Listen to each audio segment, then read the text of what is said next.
जो आप अनुष्ठान करने जा रहे हैं उसके बारे में। बोलो शंकर भगवान की जय।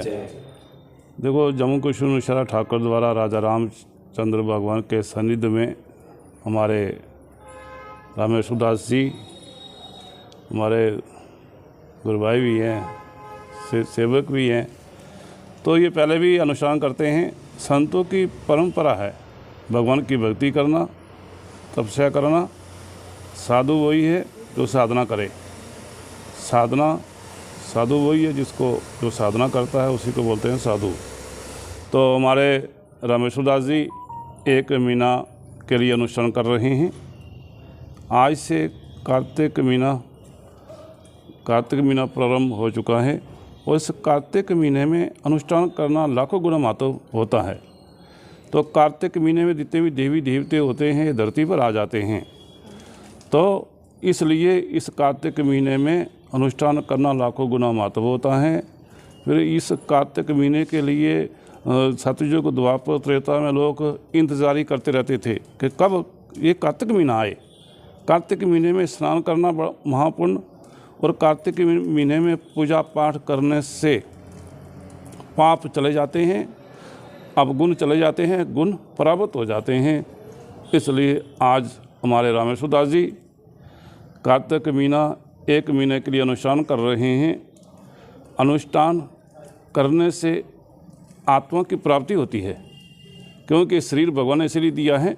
शरीर के द्वारा आत्मा की प्राप्ति, आत्मा के द्वारा परमात्मा की प्राप्ति होती है। तो इस शरीर के द्वारा भगवान का भजन करने से हमारी आत्मा पवित्र होती है। जब आत्मा पवित्र होती है तो परमात्मा इस आत्मा से मिलने के लिए आते हैं।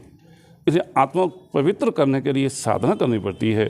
तो साधु साधना युग युग से करते आए, सतयुग से लेकर आज तक आज भी ऐसे महात्मा हैं जो कठिन से कठिन अनुष्ठान करते हैं। तो कठिन से कठिन अनुष्ठान करने से भगवान भी प्रसन्न होते हैं। तो जिस समय भगवान के अनुष्ठान करने से, भगवान की भजन करने से भगवान की भक्ति मनुष्य के अंदर प्रवेश करती है, जब भगवान की भक्ति मनुष्य के अंदर प्रवेश करती है तो फिर हमारे जितने भी अपगुण हैं, जितने भी शत्रु हैं, जितने भी पाप हैं, जब भगवान की भक्ति हमारे अंदर प्रवेश करती है तो फिर हमारे अपगुण चले जाते हैं। काम, क्रोध, मोह, लोभ ये शत्रु हैं। तो इन शत्रुओं की भगवान की भक्ति भगाती है। तो भगवान की भक्ति कैसे होती है? अनुष्ठान करने से। अनुष्ठान करने से भगवान की भक्ति प्राप्ति होती है। जिस समय भगवान की भक्ति हमारे अंदर प्रवेश करती है तो हमारे शत्रु को भगा देती है। तो ये शत्रु ही जो हमारे अंदर काम, क्रोध, मोह, लोभ हैं, ये शत्रु हैं। ये भगवान की भक्ति नहीं करने देते, भगवान की तरफ नहीं जाने देते। और जो पाप हैं, ये पाप भगवान और मनुष्य के बीच किस चीज़ का रोड़ा है? पाप का रोड़ा है। तो ये पाप अनुष्ठान करने से हमारे पाप समाप्त हो जाते हैं। तो फिर भगवान की भक्ति हमारे अंदर प्रवेश करती है। तो भगवान का रहने के घर मनुष्य के हृदय में है। तो मनुष्य का हृदय कैसे होना चाहिए? कमल के फूल की तरह। तो कमल के फूल की तरह मनुष्य का हृदय कैसे होगा? जब अनुष्ठान करेंगे तो जब अनुष्ठान करने से हमारा हृदय कमल के फूल की तरह बन जाता है।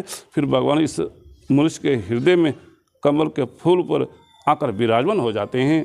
भगवान तो सबके अंदर ही हैं, लेकिन भगवान को जगाना पड़ता है। अनुष्ठान करने से ही हमारी आत्मा की जागृति होती है। इसलिए भगवान ने हमें मनुष्य शरीर दिया है। मनुष्य शरीर के द्वारा मनुष्य शरीर के द्वारा अनुष्ठान करने से, शरीर के द्वारा अनुष्ठान करने से हमारी आत्मा पवित्र होती है। जब आत्मा पवित्र होती है तो परमात्मा से मिलन हो जाता है। परमात्मा सेम आत्मा से मिलने के लिए आते हैं। केवल हमें आत्मा को पवित्र करना पड़ता है। तो ये आत्मा पवित्र अनुष्ठान के बिना नहीं होती, भगवान के भजन के बिना नहीं होती है। तो हमारे रामेश्वर दास जी एक कार्तिक महीने का अनुष्ठान कर रहे हैं, 1 महीने का अनुष्ठान कर रहे हैं। और 1 महीने में कम से कम 5 लाख ये जाप करेंगे, राम मंत्र का जाप करेंगे। कि कलयुग में 2 गुण सबसे श्रेष्ठ हैं। कौन से 2 गुण श्रेष्ठ हैं? एक तो कलयुग में सोचने से पाप नहीं लगता, करने से पाप लगता है। और दूसरा, चलते फिरते उठते बैठते राम नाम सिमरन करने से भगवान प्रसन्न हो जाते हैं। ये कलयुग में 2 गुण सबसे श्रेष्ठ हैं। तो चलते फिरते उठते बैठते भगवान का नाम सिमरन करने से भगवान प्रसन्न हो जाते हैं। तो ऐसे अनुष्ठान करने से बराबर अखंड 24 घंटे भगवान का नाम सिमरन किया जाता है। तो अनुष्ठान के बिना भगवान का भजन नहीं हो सकता है। इसलिए आज हमारे राजा रामचंद्र भगवान के सानिध्य में हमारे सामने खड़े रामेश्वर दास जी 1 महीने का अनुष्ठान कर रहे हैं। 1 महीने का अनुष्ठान करके आत्मा को पवित्र करके परमात्मा से मिलने की कोशिश कर रहे हैं। तो परमात्मा के मिलने के लिए ही हम सब साधु वेश धरा है। तो भगवान का नाम सिमरन करके आत्मा पवित्र करके तो परमात्मा से मिलने की कोशिश करते हैं। साधु का कर्तव्य ही है। संत परमात्मा से मिलते हैं तो समाज संतों को देखते हैं, सत भगवान को देखते हैं। भगवान को साधु कैसे देख पाएंगे? जब अनुष्ठान करेंगे। तो अनुष्ठान करने से हमारे अंदर आत्मा पवित्र हो जाती है, पाप रूपी मैल उतर जाती है। ये युग पाप रूपी का खान है। इस पाप रूपी युग से छुटकारा तब होगा, कैसे होगा?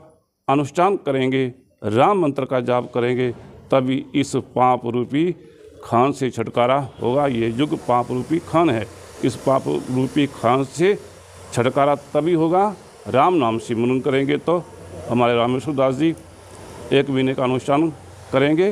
राम मंत्र 5 लाख जाप का अनुष्ठान कर रहे हैं और 5 लाख जाप करने से आत्मा की शुद्धि हो जाती है। जब आत्मा शुद्धि हो जाएगी, परमात्मा स्वयं इस आत्मा से मिलने के लिए आते हैं। हमें शरीर के द्वारा केवल आत्मा को पवित्र करना है। तो ये आत्मा भगवान का नाम सिमरन किए बिना नहीं पवित्र हो सकती।